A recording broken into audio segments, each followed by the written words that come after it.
फर्रुखाबाद में एक लड़की की लाश मिलती है। अब लाश जब मिलती है तो आस पड़ोस के लोगों में हंगामा मच जाता है। वो तुरंत पुलिस को सूचना देते हैं। मौके पर पुलिस पहुंचती है और फिर डेड बॉडी को पोस्टमार्टम के लिए भेज देती है और फिर उसकी फोटो खींचकर उसकी शनाख्त करने लगती है। तभी पता चलता है फर्रुखाबाद में एक बगल में एक थाना पड़ता है जहां ये महिला कांस्टेबल थी। अब फिर उसके बाद से जब ये बात पता चलती है कि एक महिला कांस्टेबल की लाश, पुलिस बड़ी सख्ती में आ जाती है। आखिर में किसने इस महिला को मारा है और इतनी बेरहम मौत किसने मारी। तभी पुलिस पोस्टमार्टम की रिपोर्ट आती है और उसमें पता चलता है कि दरअसल ये जो महिला कांस्टेबल थी वो 4 महीने की गर्भवती थी। अब ऐसे में पुलिस वालों को और झटका लगता है और पुलिस इसकी छानबीन करने लगती है। तभी कुछ ऐसा खुलासा होता है कि लोग बिल्कुल सन्न रह जाते हैं और जो भी इस घटना को सुना उसके रोंगटे कांप गए। तो दोस्तों, इस घटना को पूरा जानने के लिए वीडियो के अंत तक बने रहिए। आदाब, श्रुति का नमस्कार, हाजिर हूं मैं फिर एक बार आपके साथ। चैनल पर नया है तो चैनल को सब्सक्राइब कर दीजिए, वीडियो को लाइक कर दीजिए। आपकी जो भी राय हो कमेंट में करके जरूर बताया कीजिए। तो चलिए फिर घटना की शुरुआत करते हैं। औरंगाबाद में मधुकर का परिवार रहता है। मधुकर की बेटी, 2 बेटे थे। अब मधुकर जो थे दोनों बेटों की शादी कर देते हैं और पढ़ा लिखा को इस काबिल बना देते हैं कि सब अच्छा कमाते हैं और अपना परिवार चलाते हैं। लेकिन देखते ही देखते जो उनकी पत्नियां थी कहीं ना कहीं अपने पति को चढ़ाती और इस कारण से जो मधुकर के 2 बेटे थे, एक का नाम राज था, दूसरे का नाम कमलेश था। राजेश और कमलेश अपने पिता से अलग हो जाते हैं और उसके बाद से वो जो खर्चा भी देना बंद कर देते हैं। अब ऐसे में जो उनकी बेटियां थी ये सब तमाशा देख रही थी और अपने पिता की ये सब हालत देखकर कहीं ना कहीं उनको देखा नहीं जा रहा था। फिर ऐसे में जो उनकी बड़ी बेटी रीना थी वो भी पढ़ने का फैसला लेती है और वो पढ़ाई शुरू कर देती है। हालांकि उसके जो पिता थे मनोहर अपनी बेटी को अब पढ़ाना लिखाना नहीं चाहते थे क्योंकि ऑलरेडी उन्होंने 2 बेटों को पढ़ा लिखा कर देख लिया था। लेकिन कहते हैं ना, जो बेटियां होती हैं वो एक बार ठान लेती हैं तो ठान लेती हैं। ऐसे में रीना कुछ बनने का ठान लेती है। ऐसे में दिन रात रीना अपनी दिन रात पढ़ाई में वो जूझ जाती है और उसकी एक दिन ये मेहनत एक दिन रंग लाती है। उत्तर प्रदेश पुलिस परीक्षा का वो फॉर्म भरती है और वो कांस्टेबल बन जाती है। अब फिर वो फर्रुखाबाद में उसकी ड्यूटी लगती है। फर्रुखाबाद में वो अपनी ड्यूटी करने चली आती है। अब फिर ऐसे में जो उसको पैसे मिलते, कुछ पैसे अपने खर्चे के निकाल कर सारे वो पैसे अपने माता पिता को भेज दिया करती थी। अब ऐसे में जो मनोहर थे अपनी बेटी से बहुत ज्यादा खुश रहते हैं। कहते हैं कि वाकई जो लड़कियां होती हैं वाकई किसी देवी से, लक्ष्मी से कम नहीं होती हैं। लड़की है तो लोग क्यों लड़के की कामना करते हैं। अरे लड़के तो अपने माता पिता का साथ छोड़ देते हैं, लेकिन जो लड़कियां होती हैं वो जिंदगी भर अपने माता पिता का साथ नहीं छोड़ती।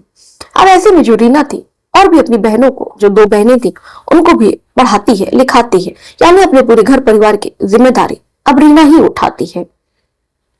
अब जिस थाने में रीना काम कर रही थी उसी में एक दरोगा आता है। उस दरोगा का नाम मनोज रहता है। मनोज जो था कहीं ना कहीं रीना को पसंद करने लगता है। अब फिर मनोज को कोई ना कोई बहाना चाहिए था रीना के करीब जाने का। अब जब भी मनोज कहीं बाहर जाता, किसी काम से बाहर जाता, तो वो रीना को अपने साथ लेकर जाता। अब रीना थी, बड़े अधिकारी की बात थी तो रीना ऐसे कैसे मना कर सकती थी। रीना भी अक्सर उसके साथ आया जाया करती। कभी कभी तो ये भी होता कि उनको 2 दिन 3 दिन बाहर ही रुकना पड़ता। अब ऐसे में जो मनोज है धीरे धीरे रीना के करीब जाने की कोशिश करता है। रीना से एक दिन वो शादी का प्रपोजल रखता है। रीना कहती है कि आप मुझसे शादी कैसे करेंगे, आप तो दरोगा हैं और मैं तो मामूली सी कांस्टेबल ही हूँ। फिर दरोगा कहता है कि जब प्यार होता है तो कोई पद या ये सब देखकर नहीं होता है, प्यार बस किसी से भी हो जाता है। तुम तो फिर भी एक कांस्टेबल हो सकता है कि तुम साधारण लड़की होती तो भी मैं तुमसे प्यार कर बैठता, तो क्या तुम मुझको तब भी ये बात कहती। फिर जो रीना थी वो कुछ देर सोचती है और फिर सोचती है कि हाँ सही बात है। फिर ऐसे में वो रीना पूछती है कि आप मुझसे शादी तो करेंगे। फिर जो दरोगा था वो कहता है कि क्यों, क्या प्यार सिर्फ इसलिए होता है कि कुछ सालों तक साथ रहो। मैं तुम्हारा साथ जिंदगी भर दूंगा और तुम्हें कभी अकेला नहीं छोड़ूंगा। अब ऐसे में दोनों एक दूसरे से प्यार करने लगते हैं। अब जो मनोज था कहीं ना कहीं धीरे धीरे उसको अपने करीब लाने की कोशिश करता है। वैसे में वो जो मनोज है रीना के करीब जाता है और रीना के शारीरिक संबंध बनाने की कोशिश करता है। ऐसा ही एक दिन वो रीना को किसी काम से मुंबई लेकर जाता है और दोनों को किसी कारणवश 2 दिन रुकना पड़ता है। मनोज होटल लेता है और होटल में दोनों एक ही कमरे में रहते हैं। अब जो मनोज था रीना के करीब जाता है और फिर जो रीना है जब उससे शारीरिक संबंध बनाने की कोशिश करता है तो रीना कहती है कि ये सब शादी से पहले ठीक नहीं है। मनोज कहता है क्यों, चाहे मैं शादी से पहले करूं या शादी की बात करूं, तुम मेरी हो तो मैं कुछ भी कर सकता हूँ। आखिर में कल ये सब तो हमें करना ही है, तो आज हम कर रहे हैं, तो इसमें क्या खराबी है। तुम नए जमाने की हो, मैं भी नए जमाने का हूँ, इसमें भला बुराई क्या है। आप सोचती कि सही बात है, हमको शादी करनी है तो शादी से पहले ये सब कर रहे हैं, तो आखिर में इसमें क्या बुराई है। वैसे में जो रीना थी वो उससे शारीरिक संबंध बनाने लगती है और जो दरोगा था अब कहीं ना कहीं उससे अपनी हवस मिटाने लगता है और रीना को से वो हमेशा शारीरिक संबंध बनाता है। ऐसे ही करते करते साल भर का वक्त बीत जाता है और रीना गर्भवती हो जाती है। रीना कहती है कि अब हमें साल भर का वक्त बीत गया है, एक दूसरे को हम बहुत अच्छे से जान भी गए हैं, तो अब हमें शादी कर लेनी चाहिए। दरोगा कहता है कि अभी रुको रीना, ये बच्चा है, तुम अभी इस बच्चे को गिरा दो, अभी थोड़ा सा मुझे कुछ काम है, थोड़ा सा कुछ काम निपटा लो, थोड़ा मेरा घर बन रहा है, तुम आओगी तो कहाँ रहोगी। तो फिर रीना उसकी बात मान लेती है और सोचती है कि सही ही कह रहा है, चलो इस बच्चे को गिरा देते हैं। अब ऐसे में जो रीना थी वो गर्भपात करा लेती है और फिर मनोज के साथ रहने लगती है। इधर जो मनोज था, मनोज का घर भी बनकर तैयार हो जाता है। अब फिर देखते देखते उनके रिश्ते को 2 साल बीत जाते हैं। रीना फिर दोबारा गर्भवती हो जाती है और ऐसे में अब वो मनोज से कुछ नहीं बताती है। जब रीना 3 महीने की गर्भवती हो जाती है तो मनोज से कहती है कि मनोज, मैं 3 महीने की गर्भवती हूँ और अब चलो हम लोग चाहे कोर्ट मैरिज कर ले या मंदिर में शादी कर ले। अब जब मनोज ये बात सुनता है तो उसके पैरों तले जमीन खिसक जाती है और रीना से बहुत ज्यादा लड़ाई करने लगता है कि तुमने मुझको धोखा दिया, तुम 3 महीने की गर्भवती थी और तुमने मुझसे ये बात छिपाई। तो रीना कहती है कि आखिर में मैंने ऐसा क्या गलत कर दिया, मैं सोच रही थी कि तुम्हें मौका देकर बताऊं, लेकिन मुझे कुछ ऐसा मौका ही नहीं मिला कि मैं तुमको ये बात बता सकती। अब ऐसे में मनोज बहुत ज्यादा भड़क जाता है और कहता है कि रीना, तुम तुरंत तो चल के ऑपरेशन कराओ और इस बच्चे को गिरा दो। फिर रीना भी भड़क जाती है, कहती है कि इसका मतलब तुम मुझसे शादी नहीं करना चाहते, तुम मेरे साथ खिलवाड़ कर रहे थे। दरोगा भी कहता है कि तुम अपनी हैसियत देखो, अरे तू एक कांस्टेबल है, मैं तुझसे शादी कैसे कर सकता हूँ। फिर रीना थी वो कहती है कि अगर तुम्हें मुझसे शादी नहीं करनी थी तो फिर तुम मेरे साथ शारीरिक संबंध क्यों बना रहे थे, तुमने ही तो वादा किया था कि तुम मुझसे शादी करोगे। फिर जो दरोगा था वो हंसने लगता है, कहता है अरे वो तो मैंने ऐसे ही कह दिया, अगर मैं ये बात नहीं कहता तो क्या तुम मेरे बिस्तर पर आती, मेरे साथ सोती। अब जब ये रीना ये बात सुनती है तो वो समझ चुकी थी कि जो दरोगा है कहीं ना कहीं उसके साथ शारीरिक संबंध बनाने के लिए वो ये सब नाटक करता है। अब रीना फिर कहती है कि तुम्हें क्या लगता है मनोज, मैं तुमको इतनी आसानी से छोड़ दूंगी, मैं तुम्हारे खिलाफ FIR करूंगी, मुकदमा करूंगी, देखते हैं तुम मेरी जिंदगी बर्बाद करके कैसे जा सकते हो। अब इधर जब ये धमकी रीना मनोज को देती है तो उसे डर लगने लगता है कि कहीं सच में रीना उस पर FIR ना कर दे। और रीना सच में एक दिन थाने जाती है और थाने जाकर मनोज के खिलाफ FIR करवाने की कोशिश करती है। तभी मनोज उसको देख लेता है और उसको बहला फुसलाकर वो कहता है कि रीना, मुझसे गलती हो गई, मैंने गुस्से में तुमसे ये सब बोल दिया, तो मुझे कुछ वक्त की मोहलत दो, मैं जल्दी शादी का अरेंजमेंट करके तुमसे शादी करूंगा। अब ऐसे में रीना भी जो थी कहीं ना कहीं मनोज को एक मौका देना चाह रही थी क्योंकि वो उसके बच्चे की माँ बनने वाली थी। तो ऐसे में रीना जो है उसको वो मौका दे देती है, लेकिन रीना को नहीं पता था कि ये उसकी जिंदगी की सबसे बड़ी गलती होगी।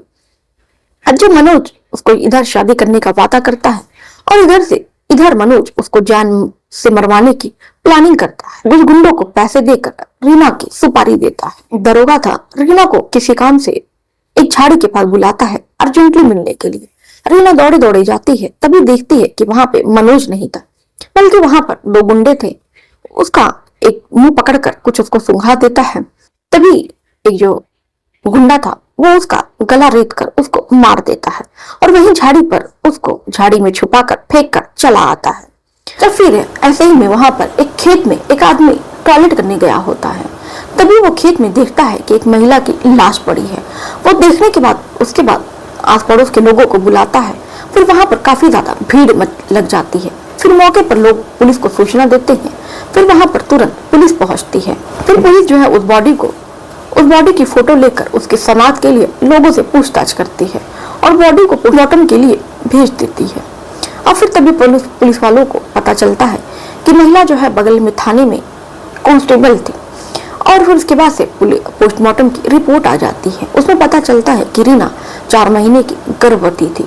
अब ऐसे में पुलिस वाले ये नहीं समझ पा रहे थे कि आखिर में किसकी जरूरत के कांस्टेबल की हत्या कर दे। अब फिर उनके माँ बाप को सूचना दी जाती है। मनोहर जब ये बात सुनते हैं तो उनके पैरों तले जमीन खिसक जाती है।